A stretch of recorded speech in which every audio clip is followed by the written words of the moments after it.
Well, here we are, folks, back with the Honest Pod. But today is very different because today I'm coming to you by myself. And this is a rarity, but I had something on my mind that I wanted to share with you. And it's it's come to my attention because of the work that I do with Freedom Movement and the story work that I do. Here's the thing. I get that a lot of what I'm asking of you is to dive into these places of your story with much reservation. People are like, okay, fine, I'll do it. But it's not like anybody's just running. Well, maybe I'm running to do this work because it's hard and it's disorienting. And it makes you have to look at not only the shadow sides of your family of origin, but also the shadow sides of you. And here's what I've realized is that if we're moving towards sanctification, then there's kind of these phases that we go through. And I would say that moving towards Jesus is not an in or an out, but it's more like a dimmer switch where things begin to get brighter and you understand more. And then there is this kind of moment where you choose, do I want to keep going or do I not? And what I'm finding is most people kind of get stuck in that phase of, I'm learning about who God is. He's so good. I know I'm a sinner. I'm just so thankful I get to serve him. I'm so thankful that he rose from from the grave, that he died for my sins. There's this kind of concept, and they go to Sunday church and they kind of just live their lives. And I just think there's just more to the Christian faith than that. And I think if we're going to really not only be discipled, but then to disciple others and move into these honest places of real healing, that we're going to have to move past some of those first layers of our faith building, which are essential to faith. But we're going to have to move past those layers and start moving into more complexity and nuance of our stories, both the shadow side and the good side, which brought me to this idea around truth.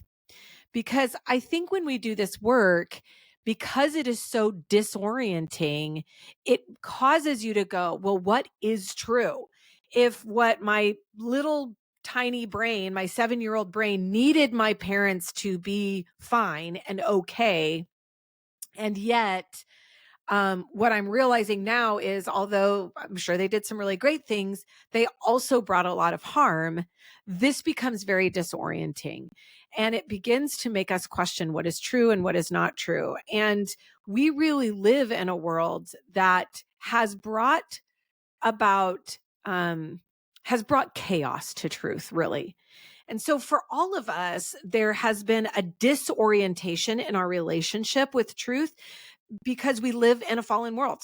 And this disorientation is actually a universal human reality that is present in us, the parents who formed us and the generations before them. So this isn't just disorientation that we're experiencing. We are in a constant state of an enemy trying to disorient us from the truth and be blind to it and actually begin to move us out of truth into, hey, I'm just trying to share my truth. I'm just trying to offer my truth. And really has brought about such a disorientation that we don't even know what is up or what is down. Down is up is down. It's also backwards. And so the question arises within us, what is truth? And how do we know what to believe in a world where everything is relative and tolerance really is seen as truth? So, we kind of have to look and go, how do we begin to understand and respond to what is true? So I wanted to be able to just have a little podcast. Can I preach for a minute? Can I just preach? I know I do interviews. I know, I usually have a co-host on here, but I just wanted to get on here because I just think we need to get back to the word, to ground us, to help us understand really what truth is. And the truth is not a theory or a concept, it's a person. So if you look in John 8:31, Jesus says, I'm the way, the truth, it says, the truth will set you free. This is what he says. The truth will set you free. And in context, Jesus is speaking to a group of Jews here who are fighting with him about their allegiance to their father Abraham. And they're going to battle about it. in Jesus's revelation during him talking to these people, he's revealing who he is and who his father is, and he's provoking a place of threat to what these Jews had always known. And he's making them make a choice. Listen, if you want allegiance to Abraham, then you're going to die like Abraham.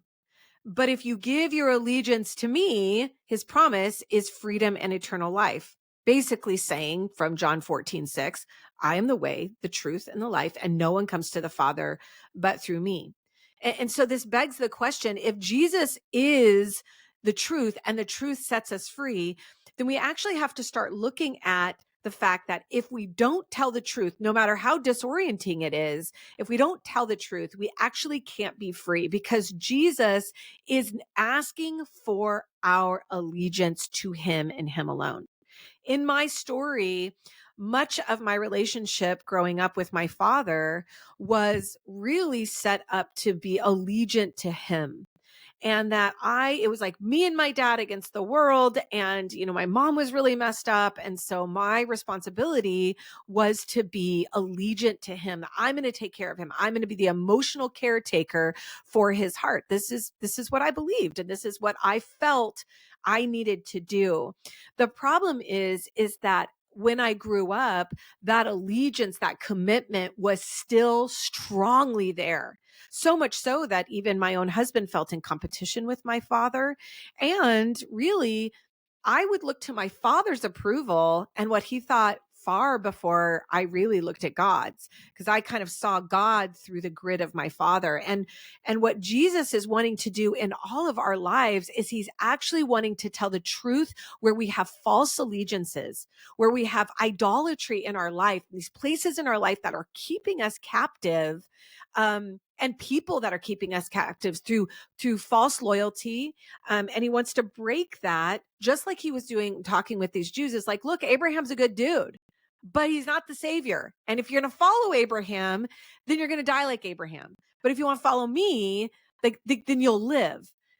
And so the question we come before Jesus often saying is, I want to know the way to get to freedom. And his response is, I am the way. We come again and cry, show me what is true. His response is, I am the truth. We ask, well, how do I live abundantly? His response, I am the life.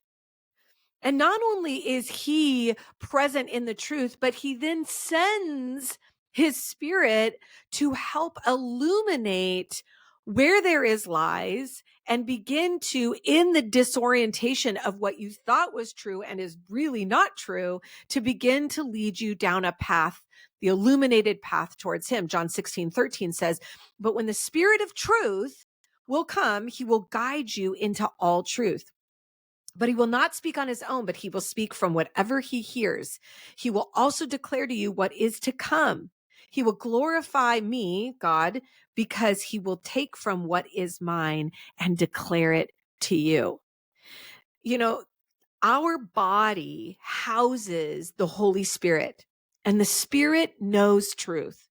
So often when I'm sitting with people and we're doing story work or we're looking back at their story and it's painful, they're going, this is so hard. Like it's unearthing all of these relationships. It's making there be tension in those relationships. And I just want everything to be fine. And yet I'll ask them, what do you feel in your gut? Is what we're revealing and what's being revealed to you, even though your brain is trying to say, no, they did the best they could, or it's fine. It doesn't have that much of an effect on me.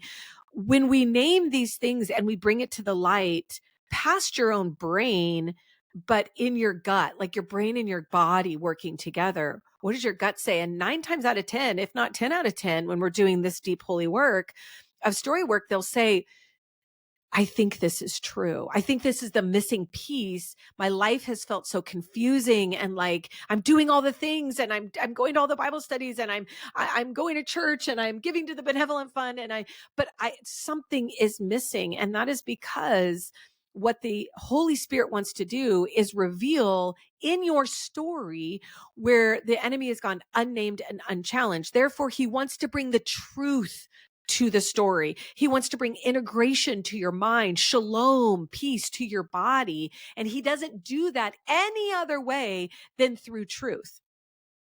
His role, the Holy Spirit's role, is to point you back towards Jesus for the answers and really for glory. Truth is not a concept, an ideal, or a theory. It's a person. And oftentimes we have people in this world taking the place of Jesus. And if Jesus is the way, the truth, and the life, then if somebody is taking that place where you have allegiance to them, or there's a set of idolatry towards them, then you actually won't be pointed towards the truth. You will be pointed away from it. I think it's one of the greatest schemes of the enemy. Jesus is jealous for you, and he will stop at nothing to get your heart and to reveal where you have been captured by the disorientation of relationships, where the enemy has swooped in and exploited probably the wounded places of your family of origin, or those teachers or pastors or whatever, and began to create a narrative that moved you away from focusing and seeing that Jesus actually wants truth for you and wants to bring you back to who you were created to be. So there is a real disorientation of truth. That is what the enemy does. You are in a story war over the throne of your heart. The enemy wants to disorient you, not from a theory of truth, but from an actual person that wants to bring truth. If he can move you away from this actual person, his greatest idea that he has is to put someone else in that place. And for most of us, because of our youngness, when we were growing up and we're wired to be in community, more often than not, there will be some sense of our parents in that role that moves us away from really seeing Jesus and who we are through the grid of Jesus, because they're pointing us to God sometimes, but a lot of times they're pointing us to, I want you to play this role in our home so that I can feel better. And you acquiesce because you want to be in belonging. We know that the enemy cannot create. So how did the enemy even allure Eve in the garden? Well, we have to remember that Eve had no sin. This is before Eve even had sin. And so how did the enemy capture her? He took something that was good, something that was true, and disoriented it. It's in her innocence that he began to speak doubt. And this is why I believe, well, first of all, Jesus says, man, you hurt one of my children, it's not going to go well for you. And he also says to his disciples, if you want to know the kingdom of God, you have to be like this children. So you have to be like the children. And so there is a beauty in innocence. But there's also an understanding that innocence is easily exploited. And this is often what happens. So it's in her innocence that he began to speak doubt and he began to speak lies. He took truth and he twisted it just like ever so gently in his response. To this, Eve believes a disorientation of truth. The woman saw that the tree was good for food, delightful to look at, and that it was desirable for attaining wisdom. He not only assaults her on a relational level by pulling her away from someone that could be a support to her and speaks only to her, but he also appeals to her physical needs. And so my point being is that I want you to understand that the enemy appealed to her God-given nature of goodness, desire, and delightfulness. But he twisted what was innocent and good and moved her away from the truth and the tree God called forbidden. It was never about the fruit. It was about moving her away from the relationship with the truth, with the God who created her. Because if he can get her away from that relationship with the truth, then he has her for a lifetime believing his illusion. And he still does this today. This is what the enemy does in the innocence of our little brains. He partners with the people who raised us and shaped us. In their unhealed parts, the enemy sees their woundedness and begins to exploit it.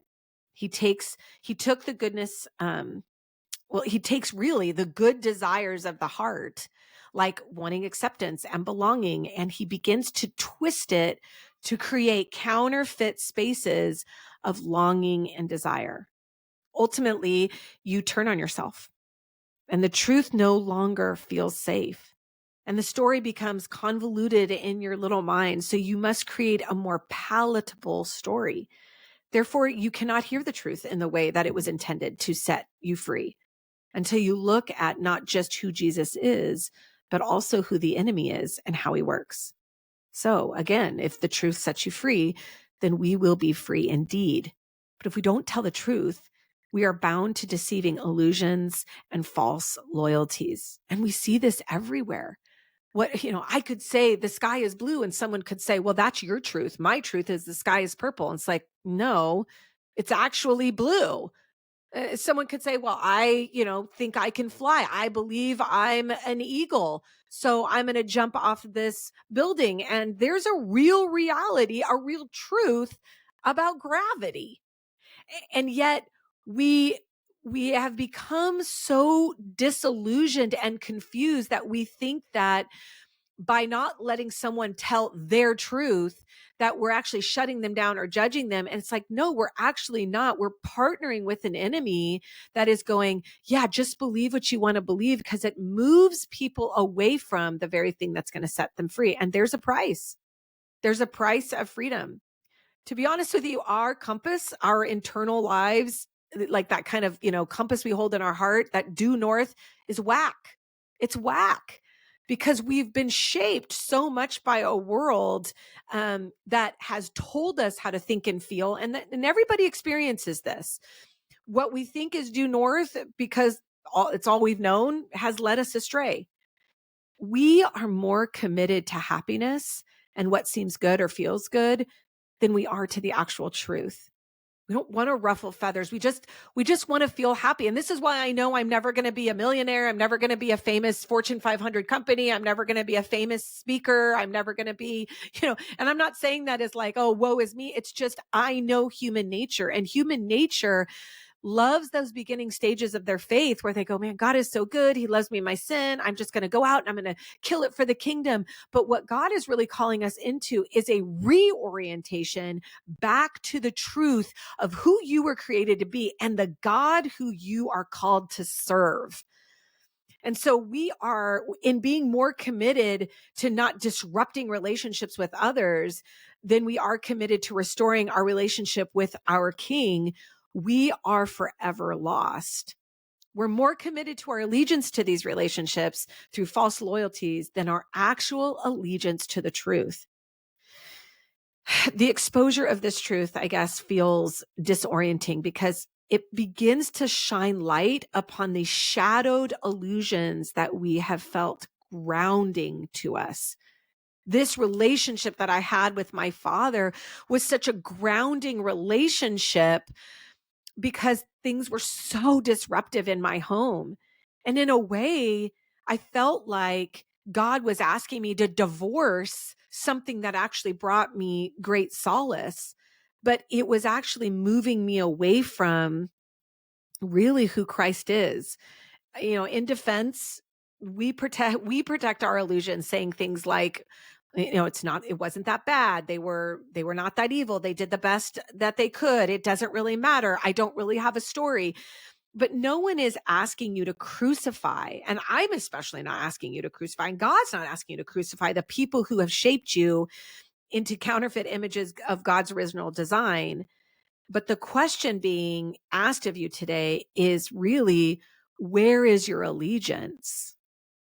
Will you remain bound to your pursuit of happiness, tolerance, competence?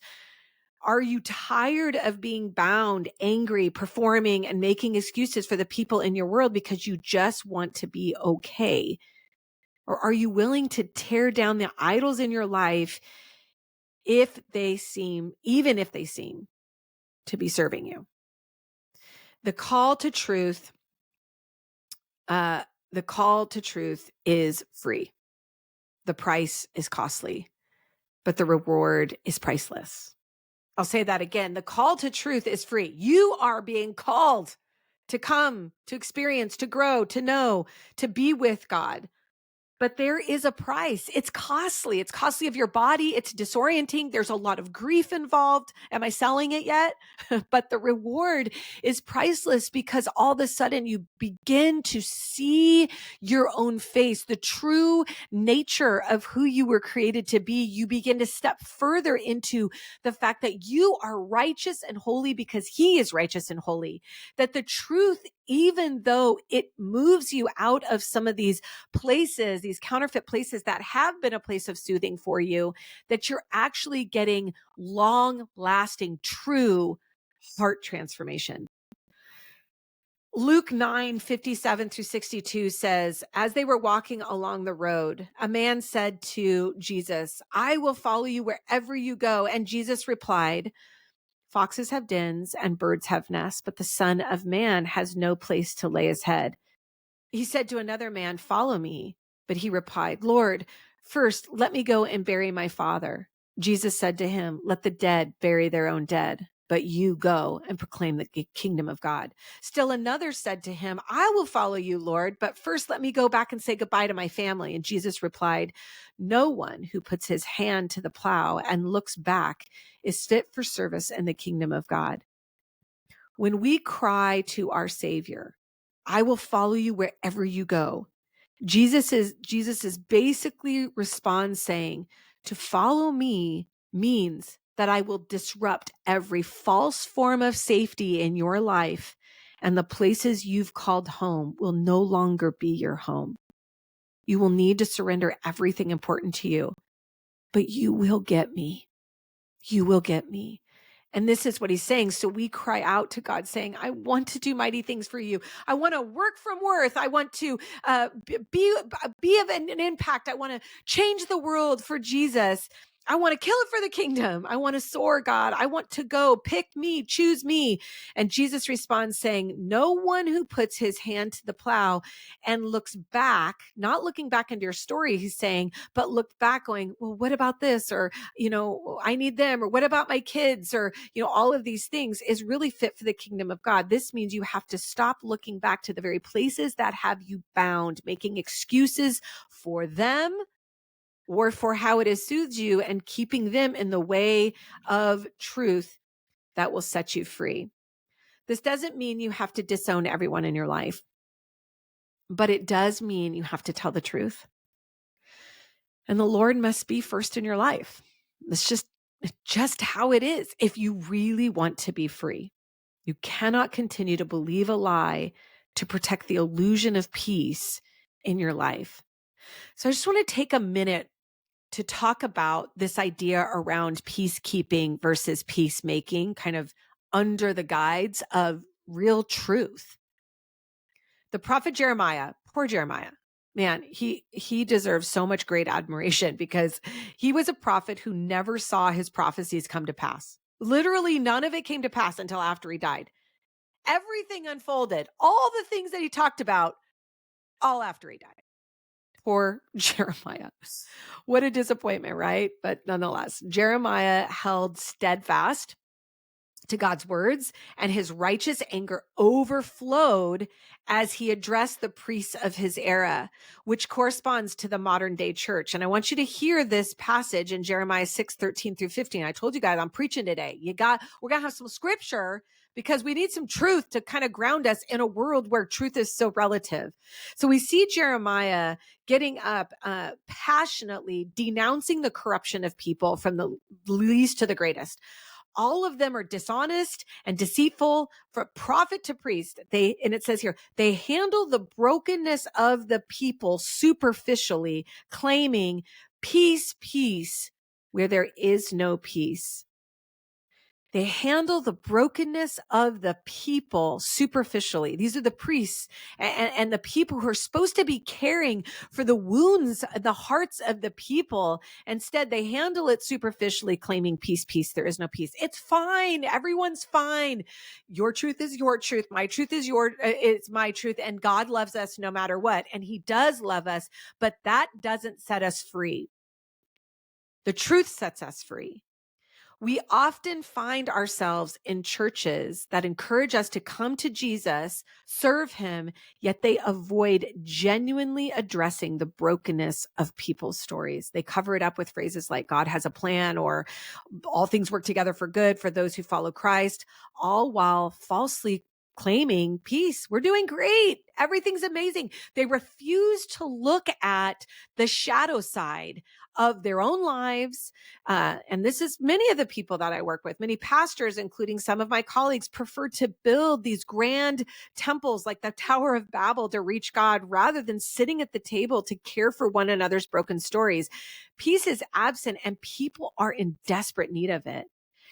And the truth is that it's absent because many of us in leadership refuse to look at not only the shadow sides of our own organizations, but the shadow sides of our own life.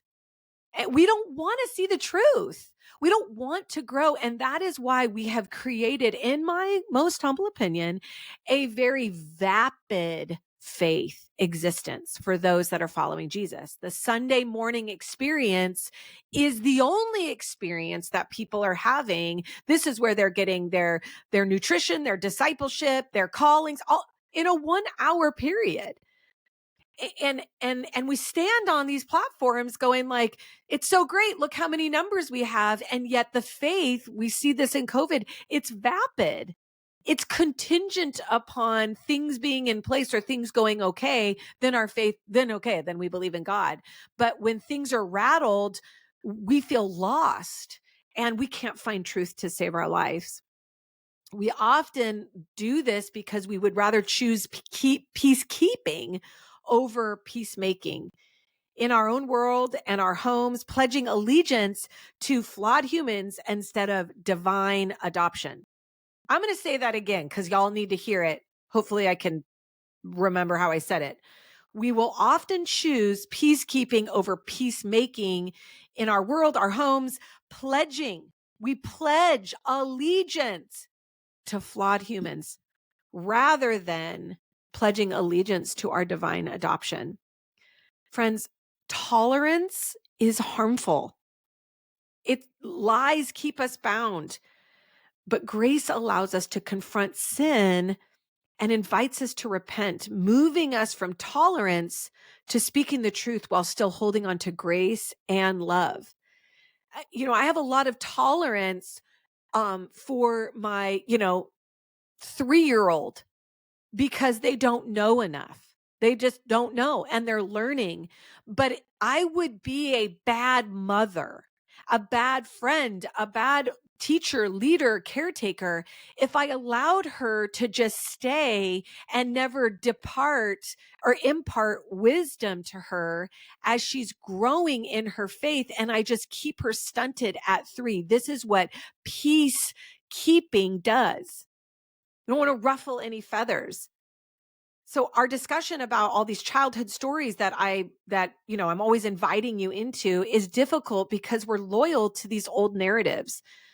However, as we experience God's grace and confront our own sin, we will be able to speak the truth while extending grace and loves to others. You can't offer grace if you haven't received it yourself or faced the truth of your own shortcomings. Being a peacemaker does come at a cost. As Jesus said, foxes have dens and birds have nests, but the Son of God has nowhere to lay his head. It may mean losing earthly possessions, earthly relationships, earthly status, but in return, you gain truth and the priceless experience of God's presence. Here's the naked truth. The naked truth. Think of the story of the woman caught in adultery in John 8, 1-11. I'm sure you know it. I'm sure you've heard of it. But she sought love and intimacy in all the wrong places, right? Just as many of us do. We tend to judge these actions, but we must consider that the stories that drive people to these behaviors, we've all been affected by these stories as well. These stories, our worldly stories, have shaped us and drive us to do things that we never thought we would do. We wonder, how did I get here? Why am I this angry? Why am I still looking at porn or needing to be successful or trying to beat my body into a way that I think is going to be appealing so that I can feel a sense of worth? And so when I look at this woman that's caught in adultery, it's easy to go, well, I would never do that. And yet, if I'm looking at my own story, how often am I adulterous in the things that I do when I break away from the first love of my life to try to find love in the arms of someone else or something else to fill the brokenness in my heart? But Jesus in this story does not condemn her. Instead, he sees her story before her sin. We know that he sits and, as she's brought through the streets and drug out, probably still naked, standing in the temple before all of these people that I'm sure some know her, like that kid played with her when she was younger. And maybe that's her auntie over there, or, that's her, husband's friend. I don't know. But I'm sure she's standing there so humiliated. And these men are ready to accuse her, throw stones at her, and really kill her. And Jesus, we know, begins to write in the sand. And her accusers begin to drop their stones one by one. He comes before her and asks her, "Where are your accusers? Didn't they condemn you?" I wonder if she had very little breath even within her, but she looks up and says, "No, my Lord." He says something profound in response. "I don't condemn you either. Go and sin no more." When I read this, it seems like such a juxtaposition between a statement to like, "I don't condemn you, yet go and sin no more." My Apple Watch just did a definition on juxtaposition. I feel like my Apple Watch was like, "You don't know what that word is. So here's a definition." So that's funny, but I digress. Back to understanding there is such a juxtaposition between the statement that says, "I don't condemn you," and yet go and sin no more. But in her nakedness, he stands there and says, "I will defend you before the world that has wronged you." And her God-given desire got disoriented all those years ago. All those stories that brought her to this moment of shame was met in grace. It's in her nakedness. Hear this, the exposing moment was the most liberating moment she's ever had in her life, because now she has a choice. You see, when we tell the truth gives us a choice. We have a choice to go back to the things that keep us bound. But now that we see the truth of, oh my gosh, I played this role in my family and I am not actually, no 5-year-old is supposed to play that role. I don't have to keep playing that role. I actually get to choose something different. And it is when we are exposed, when we expose the places in our stories and in our life where we tell a more truer story, the truth, that it allows our brains, neurons in our brains, to have a choice. She didn't need to remain bound to the stories that shaped her, but to return to the hands that had formed her. Go and sin no more. It's not an impossible demand. It's an invitation to a life of choice. And this is what truth does. This is the truth that sets us free. But it's a challenging journey. And it may seem unbearable to do this work, especially, when you don't feel like you have access to all the things that you'd like to have access to. Like, Karrie, I want to do your Freedom Academy, but I can't afford it. Or if I have to go on another Zoom call to do a counseling appointment, I just feel like I'm going to die. But what I'm saying is there are always opportunities out there if you are desiring freedom that God will bring to you. Even in my own organization, we have things that are $43 where you can begin the journey. I have a book, Free and Fully Alive. I will put in the show notes. Go get a copy of it. I think right now on Amazon, it's $12.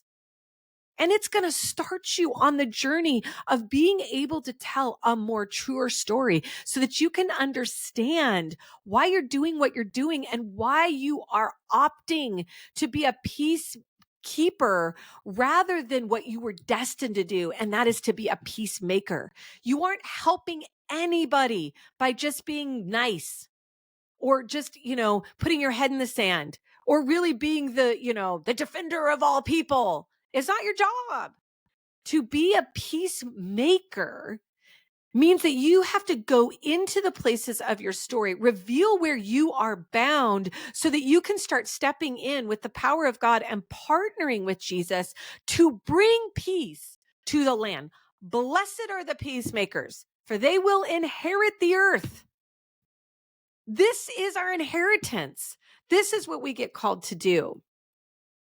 So although this is challenging, and although there's many reasons that you could probably come up with why it's just easier to ignore the truth, you and I are both watching a world succumb to chaos because there are very few brave souls that will say, I will look at the truth. I will examine my heart. I will ask God to search me and know me and reveal the parts of me that are broken so that I can be healed, so that God can work in me. Your body needs to be embraced. Your faces need to be seen. Your stories need to be held by others. And this is what we have. This is what we offer. This is why I speak so strongly, because I see the enemy's tactics at work. When the world feels chaotic and your story is in disarray, the truth that lives inside you will guide you, and you'll feel it in your body because it is the dwelling place of God's Spirit. And I just want to lead all of you guys into a greater understanding that it is going to get harder and harder to differentiate between a lie and the truth because the enemy is ramped up. Don't you feel it? He is ramping up to bring us away from the truth, to disorient us. And he uses things that are good, like your ministry and your calling and your busyness, all for the sake of the kingdom, your children, your marriage, all of that. He wants to distract you from doing some of the deep internal work of exposing him and looking at your own shadow side and repenting so that you can come back into the rightful seat that you have at the table, the feast that is waiting for you, and the destiny that has been written on your bones. So I want to challenge you, friends. The truth is not just going to come to you through epiphany. It's going to come to you through an effort, through extended effort of going, Lord, search me and know me and show me. I am here. I want revealed. I don't want to be the cycled, vapid Christianity that I'm seeing where it's just like Sunday morning and then I live the rest of my week and I'm living out, the American dream and I'm consuming that and thinking it's going to be happiness. It's not, my friend. It is narrow the path. There will be loss. There is sorrow. But freedom in your body, the truth that sets you free, is priceless because on this side of heaven, you get Jesus. You get Jesus. And nothing tastes as sweet. Nothing feels as good. No words could ever match his words. No eyes could see something more glorious or grateful. No scent could smell greater than your life being encompassed by the truth that sets you free. So I pray, do what you need to do. If it's not with me in Freedom Movement and going to one of our trainings, starting off with, a Freedom Academy, fine. If you don't want to do our Freedom Cohort, which is our monthly memberships, $43, fine. We offer free trainings online. Do you follow Freedom Movement? Do you follow me so you can go watch some of those free trainings? Go get the book. go get my book. If you don't want to read my book, then read To Be Told by Dan Allender. It's a great book. It's going to help you understand your story. All my point is that if you want freedom, really want freedom, and you want to start seeing freedom in the lives of those you lead and those you love, in a world that is literally upside down, then you're going to have to say, I'll go first. And I will go first and seek the truth. May God bless you this week. May he be with you. The next couple of weeks, we're going to be doing some interviews with some women who have bold faith, who have walked in some, heartbreaking stories and have revealed, there's been a lot of revelation around some places where they have been bound. And we're going to shed some light on how they began to tell a more truer story and how that truth has set them free. I love you guys so much. Continue being honest. It is in the honest places of your heart that you will find the presence of God. We'll see you next week.